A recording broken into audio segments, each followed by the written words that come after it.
left unsaid. Days that can't be counted by the time till rent. Tomorrow's just another like the one that comes next. The corner of the highway that leads to the job at the desk by the boss with the elegant watch. The tick of the clock and the tick of the clock mark the moments till the ticking stops. We welcome Ranjay Gulati back to the podcast. Ranjay is the Paul R. Lawrence MBA class of 1942 professor of business administration at Harvard Business School. His title is almost as long as mine. He last joined us to talk about his book, Deep Purpose. And this time we're going to be discussing his fantastic new book, How to Be Bold, The Surprising Science of Everyday Courage. You're really going to enjoy the pod. Ranjay Gulati. Kelly, it's always a pleasure. Yeah, it's so good to see you. Yes, same here. All right. I love this book, and I know it's not going to surprise you that I saw all sorts of connections to my field of improvisation, some of which you explicitly name. But I have to know first, how does one get get His Holiness the Dalai Lama to write the foreword to one's book? Is that a text? Is that a phone call? Be bold. I bet that is a bold ask, my friend. Sometimes you don't ask to ask. I just wanted to get the book to him. Yeah. I thought of people I just had to I got an email address for his office. So it was an email. It was an email. Yeah. Okay. And it wasn't with an ask necessarily. It was no ask per se. It was just like, want you to see this book. But I think is, I didn't hear back for a couple of months. So Sure. it was, I thought like, yeah. And then, it was a beautiful foreword. I hope people will read it. It was a little awkward because I thought there was more wisdom in that one page than there was in the whole book. So put me in a bit of a jam there. But I, look, what it tells us is that at one level, courage is everywhere. Yeah. And yet it's so hard to kind of find people who epitomize courage over a long period of time. And sometimes courage doesn't mean kind of taking violent upheaval action. It means standing in your place. Yeah. Well, all right. So I think what's amazing about that is the way you then start the book, where in the introduction, you talk about one of the most courageous people and it's your mom. And so can you tell a little bit about her story? Yeah, I honestly had buried that story because I don't look good in that story. So it was like maybe there was a selective suppression on my own part. The publisher was like, you got to talk about you. And I'm like, oh, but I don't know about me. I'm a professor. What am I supposed to write about? I'm not a Marine or. So I remember the story from when I was 14 years old. My mother, who was a pretty gutsy person to begin with, she was a school teacher turned anthropologist turned fashion designer with a couple of top fashion houses in Europe. And she built this stuff from scratch out of nothing. And in a very male dominated society, which was India at the time. And then because 1972, she'd gone to Paris with 2 suitcases going door to door to fashion houses to convince them to buy her designs. So anyway, this thing takes off. She's very successful. I'm in boarding school. I come back one weekend. And the guard from the gate comes to me and says, there's somebody out there insisting on seeing your mom. Could you just talk to him because he's not leaving? And it was a weekend. And so I went out to talk to this guy. He's a big burly guy. He's come from the developer who wants to buy this piece of land that my mother has bought where she's going to build her design studio and her home. And I said, look, don't waste your time. She's not going to sell the land. He said, no, I want just 5 minutes with her. We'll stop bothering her after that. So I go in and talk to my mom, and he's asking for 5 minutes. She says, okay, fine, send him in. She's sitting in the living room. So I bring him in, and I'm standing at the door to kind of like, I figured he's leaving soon anyway. I'll walk him out. He sits down very politely, and he takes out a piece of paper and a checkbook with a blank check signed and says, look, ma'am, we want to buy your land. You just put the amount in there, whatever amount you want to put. My mother says, look, I don't want to sell the land. There's no other land in the area, and I want to have my home and studio there. So, and I don't care about the money. So thank you very much. He immediately gets more belligerent and aggressive, saying, I am not leaving here without your signature. You have to sign this. My mother says, please leave right away now. And I am absolutely not signing this document. So please leave. So at this point, he leans back and he's wearing a blazer and he pulls his blazer back and he's got a gun tucked in there. Mm-hmm. Now I'm at the door. I freeze up. Sure. I'm thinking, what should I do? Should I call the guard? Should I jump him? Maybe he's bluffing. Don't want to provoke the guy. How big is he? How big am I? Can I take him on? All this, I'm just standing there like my mother, 5'1" tall, without hesitation, leaps out of her sofa seat, walks around, and slaps him across the face. He didn't even see it coming. And I can tell you from personal experience, that must have hurt. Yeah. And he is stunned. She says, how dare you come into my house and threaten me and then try to bully me into selling my land? Get out of here. Now, that was a brilliant strategic move because in the commotion, he was off guard. Yeah. And the security guard heard the noise and came running in. Mm-hmm. This guy ran out of there so fast, he forgot his checkbook. I asked her afterwards, I said, Mom, that was crazy. Didn't you see? He had a gun. Weren't you scared? And she said something to me that always stuck in my head. She said, just because you're scared doesn't mean you do nothing. Mm-hmm. And it made me realize that in that brief encounter that courage is not the absence of fear. Courage is taking action in the face of fear. It's learning to face into your fear rather than succumb to your fear. Now fast forward, I do research into that. I realize that fear is a primal human emotion, hardwired in the primitive human brain in the amygdala. It's a survival emotion. There's, in fact, a great book called The Gift of Fear. How fear held. Kelly, I'm sorry, but our ancestors were all cowards.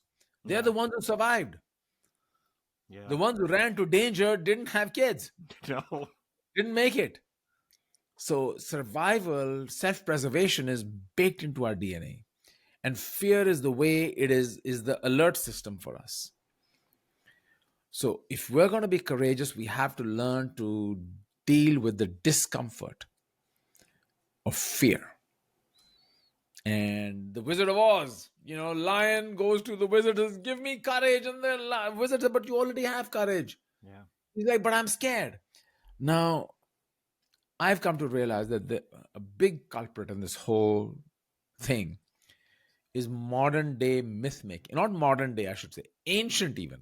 Myth making about the heroic characters. From ancient Greek mythology to present day Hollywood and Bollywood and fiction writing and detective writing, we have these mythic characters. James Bond, Jason Bourne, Rambo, these kind of fearless people who are numb to fear. And we think of that, the mental association is courage is the absence of fear.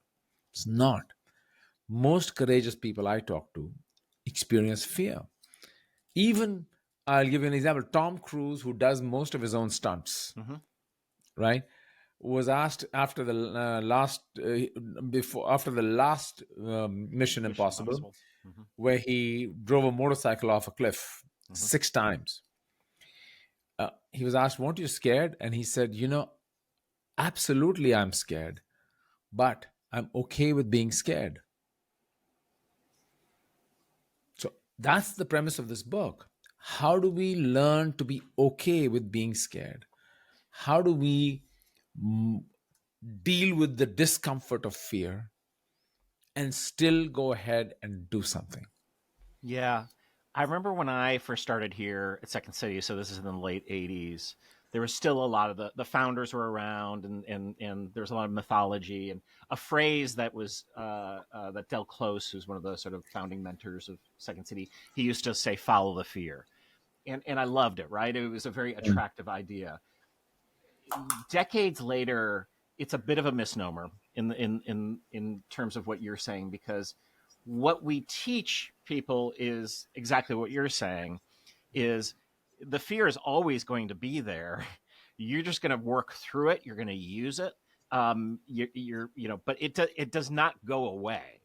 So it's through sort of repetition and practice that you get better at, okay, I'm going to feel okay walking out on the stage in front of 300 people with nothing. Because what you then are taught is you actually you have more than nothing. You have your 5 other cast members. You have the whole life you've lived.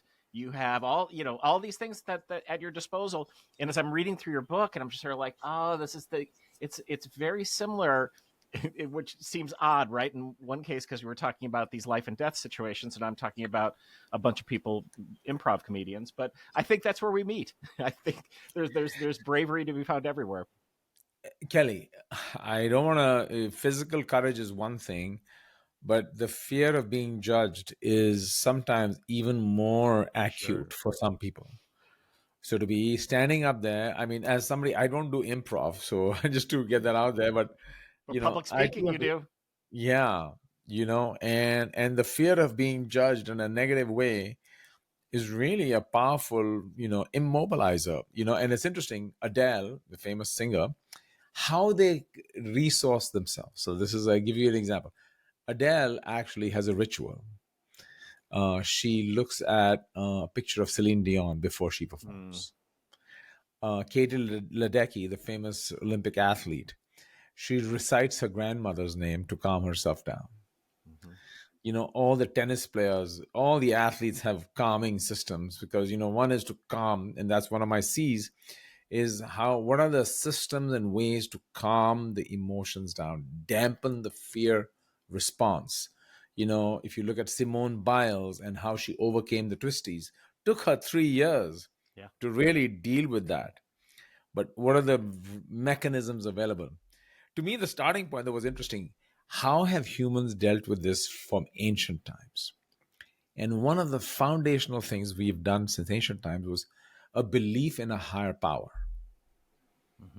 Now, I'm not making a religious statement here at all, and I am myself, a believer in a higher power. But it also is a tremendously comforting thing.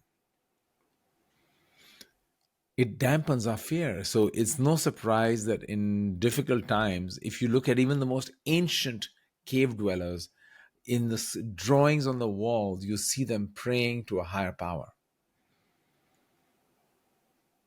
Now, that raises a question: what activates fear? Where does fear originate?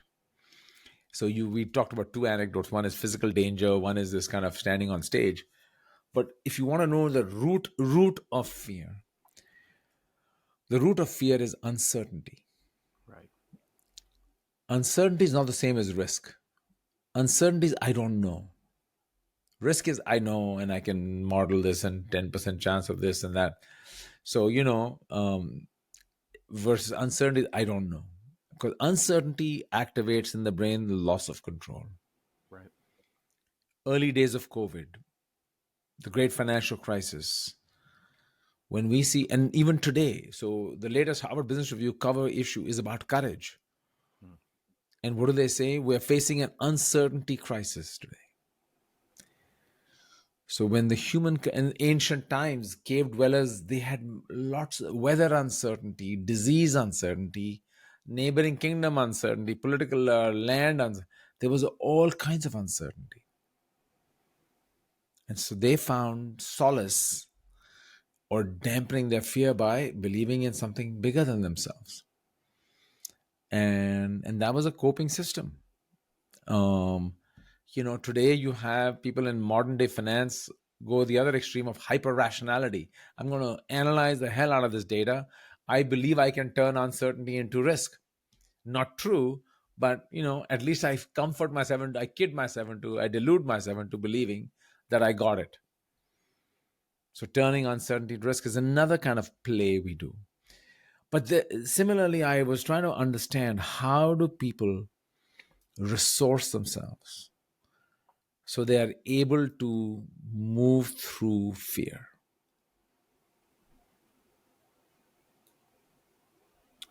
So, can we talk about risk hunting? Because I think this felt to me almost the most improvisational thing that in the book, because this idea of taking agency is, as I think what you're talking about there, overturning the uncertainty into risk by going risk hunting. And I'd never heard the term before. So that was the idea that, in the modern day human being, There is sometimes a belief that I can.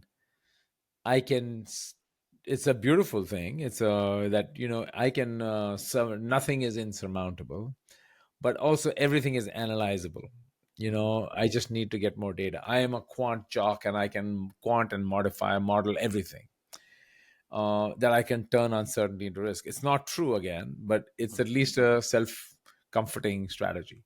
There was a great book called Radical Uncertainty by John Kay and Merv King, one of them being the governor of Bank of England, former governor of Bank of England, and they actually chastise modern day finance, Hmm.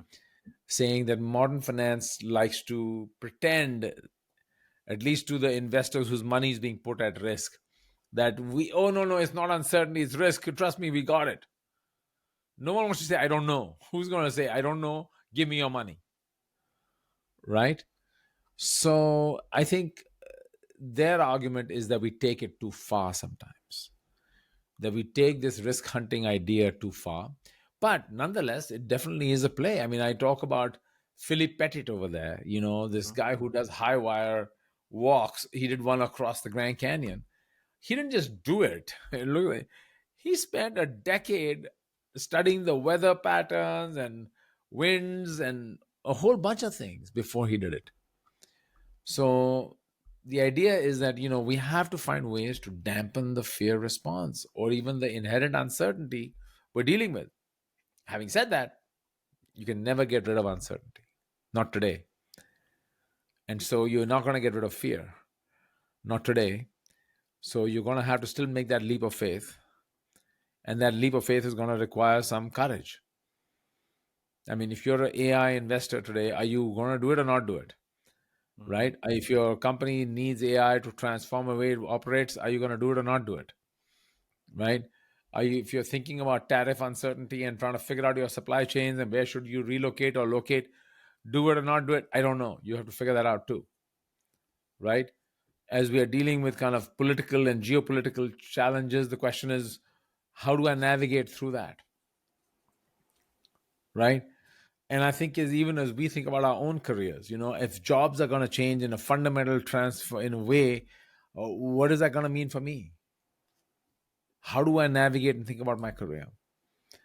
And honestly, writing this book was a scary thought for me because it was not in a genre that I've written for before, Mhm. right? I mean, I'm a business professor, I study organizations. And here I was kind of, and there's no literature per se on courage. I had to like look here in psychology, a bit in neuroscience, a bit in sociology, and I'm trying to like piece it together. Um, and you know, but I had to kind of deal with it. I'm like, hey, if I'm writing about being bold, I better be bold myself. Right, right, right. About 10 years ago, when I started this part of my journey, which was, I've worked in improvisation on stage. Now I'm interested in improvisation off stage. I'm interested in the science around this. There was basically one guy who had what was seemingly good literature about improvisation. That's Carl Weick. And he had studied this improvised actions of people on flight carriers, but also disaster relief and those sorts of things. And I'd love for you to talk about the Fukushima power plants. This is a 2011 earthquake in Japan, and two different plants where people behaved differently. And one resulted in disaster, and the other disaster averted. Yeah. So again, you picked on also one of my favorites as well, which is Carl Weick's work on sense making. Let me put a preamble to it. Um, when Aristotle wrote his essay about courage, he was talking about the ideal soldier. And he put a continuum over there. And he said, on the one extreme is cowardice, on the other extreme is reckless. Mm-hmm. And he put courage in the middle. Mm-hmm. Now, here's where Carl Weick kicks into it because Carl's idea is playing in the middle, which is you don't leap into the unknown, you work your way into the unknown. In fact, the idea is most people want to know before they act. And Carl's point was sometimes you have to act your way into knowing. Mm-hmm. You have to take small steps so you can learn versus knowing before acting. And this was a key premise of what Carl was trying to talk about here. Now, how does this fit into a story that I documented in the case?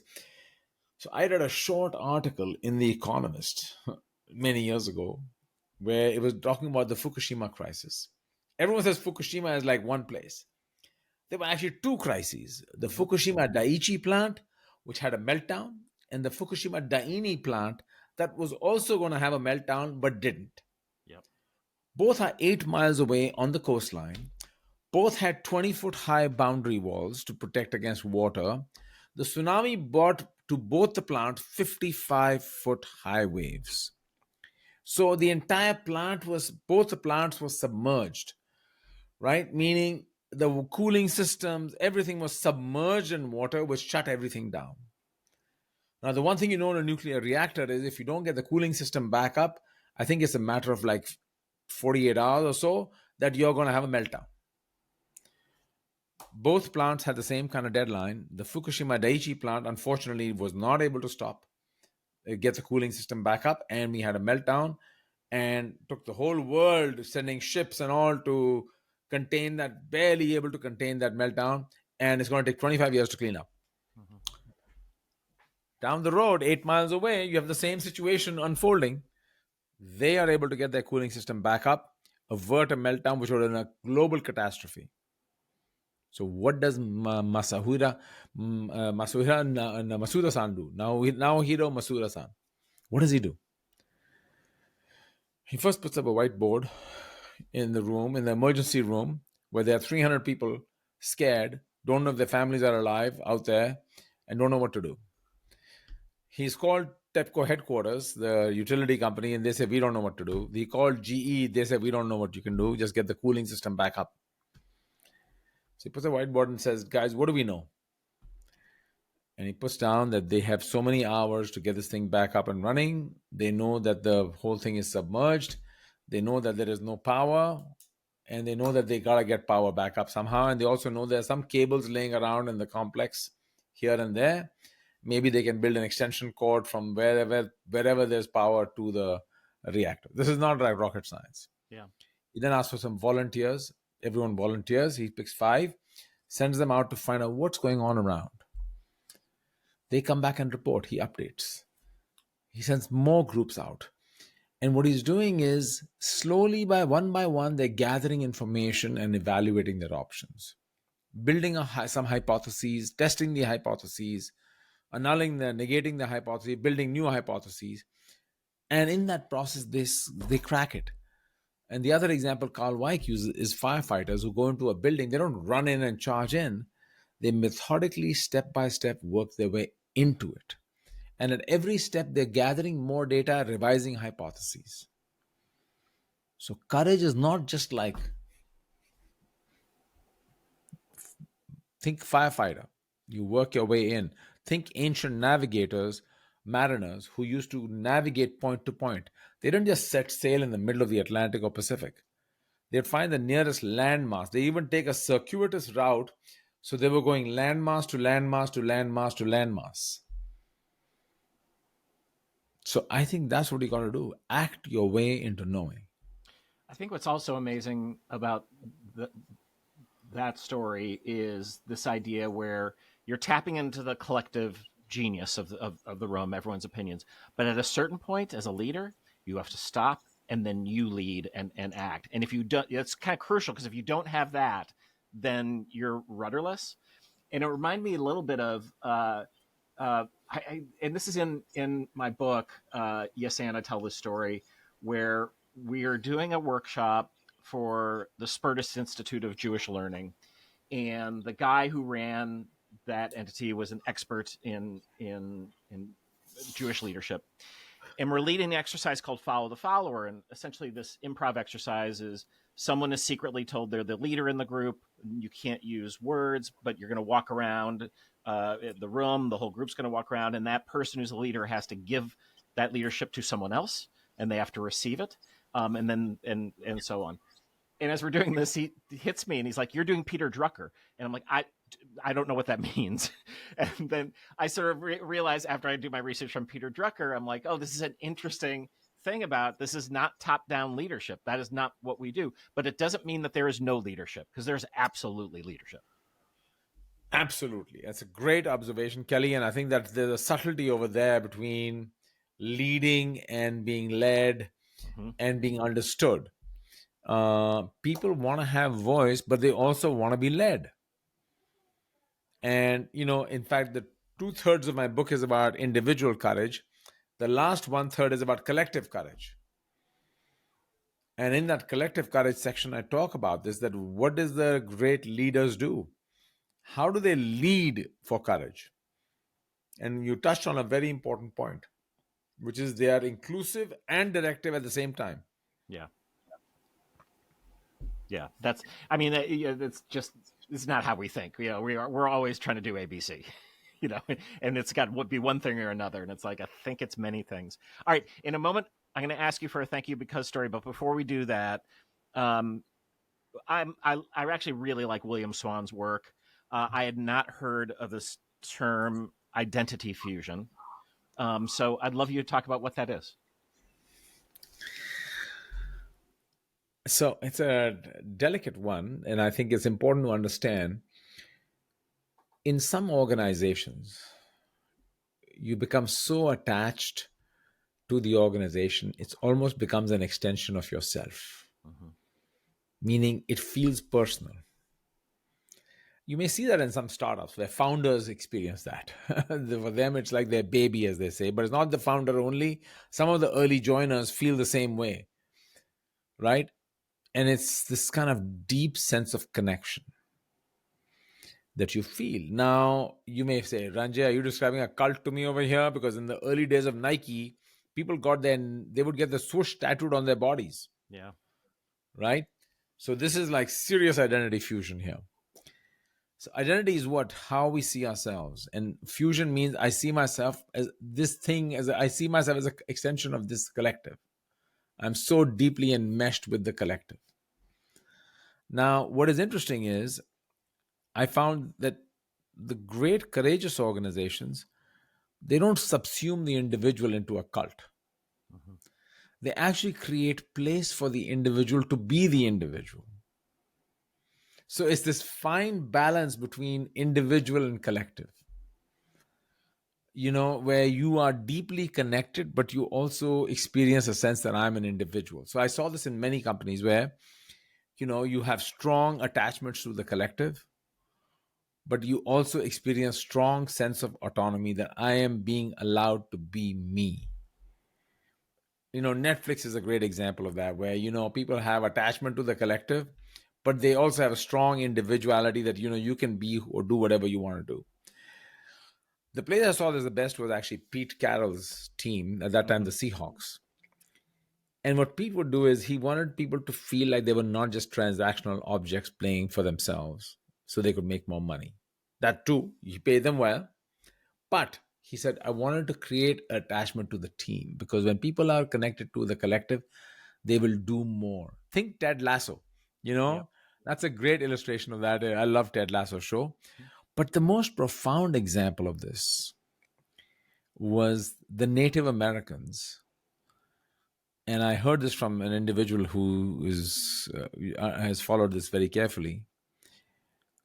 The Native American tribes had a concept they used to call the long body. And the long body was, within the tribe, people were so connected to each other that if one of them was in danger far away, the others could feel that danger. They sensed it. You may say, Ranjay, you're really out there. You're far out there. I don't know what you're talking about. You're a scientist or what? Mm-hmm. Now, whether it's true or not is irrelevant. The point is how they felt. Right. They felt so connected to each other. They said, I can feel your danger. Even if they did or didn't. Maybe it was inaccurate. There were so many false positives and false negatives. We don't know. Okay? But the idea is that people feeling so deeply connected to others. And I've seen that in organizations when people talk about the organization where they're employed, some will talk about it in very personal terms. But in this kind of identity fusion, it's not like, oh, I'm nobody, I'm just a worker bee in this system. It's because they feel I'm allowed to be me and I'm also part of the collective. And that delicate balance, I think, is very, very hard. But I think it's very powerful because it elicits, when I feel that the collective is part of me, I will go to great limits. Another example I use is the Marine Corps. Semper Fidelis, always faithful. And by the way, in that context, people said to me, you are more scared of letting your teammates down than you are of dying. Right. It's relative fear. So, how to create this kind of collective mindset? I use the example of the Taj Hotel in India, Mm-hmm. where during a terrorist attack, not a single one of the employees ran away. They all were focused on the customer, making sure that the guests in the hotel were safe. So sometimes, we are all, I think we need to recognize that we do a lot for ourselves. Self interest is very powerful, but attachment to collective, something that we believe in, is sometimes even more powerful. I was having this conversation yesterday. I was being interviewed on someone else's podcast, and I said it's always interested me that I work at this soon to be 66-year-old institution, which is got a philosophy it teaches all its performers, which is that you put your focus on the other person, you make your partner look good, and all we do is produce individual stars. And I kind of love that. I kind of, because it is true. Their success is because of that focus, that mindset, that belief in the ensemble, and it does not preclude them their individual success. In some ways, it almost guarantees it. Beautiful. And I think that's the idea, is that how do we, now the question, Kelly, is how do we take this to scale? Yeah.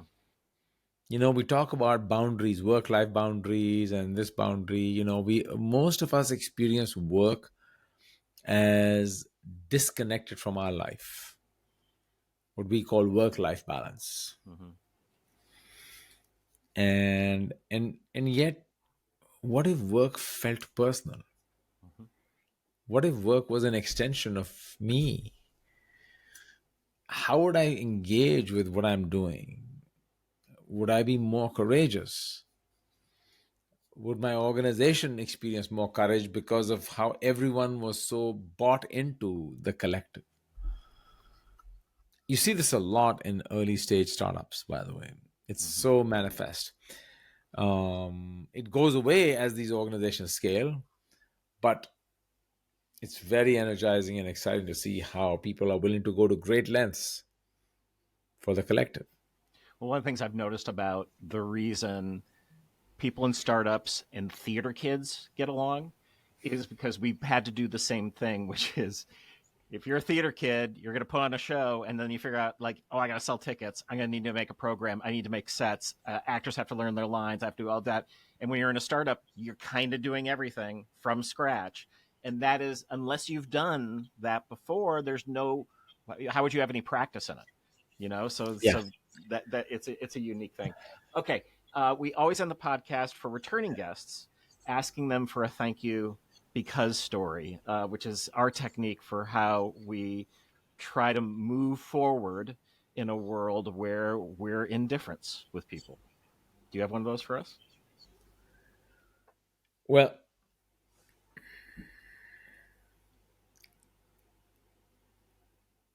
I am thank you because of my close friends who I feel give me tremendous support.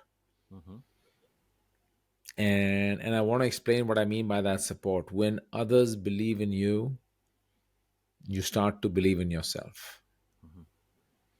And I think having a close group of friends and family that believes in me gives me courage to go forward and do whatever I want, do what I need to do and want to do. And I'm thankful for that. And thank you to each of them. Oh, that's beautiful. Uh, the book is called How to Be Bold: The Surprising Science of Everyday Courage. Ranjay Gulati, thank you so much. Pleasure, Kelly, as always. Wow. Really a pleasure. We had such a nice conversation last time, and you haven't disappointed again. So you're only getting better. Thank God. All right, thanks.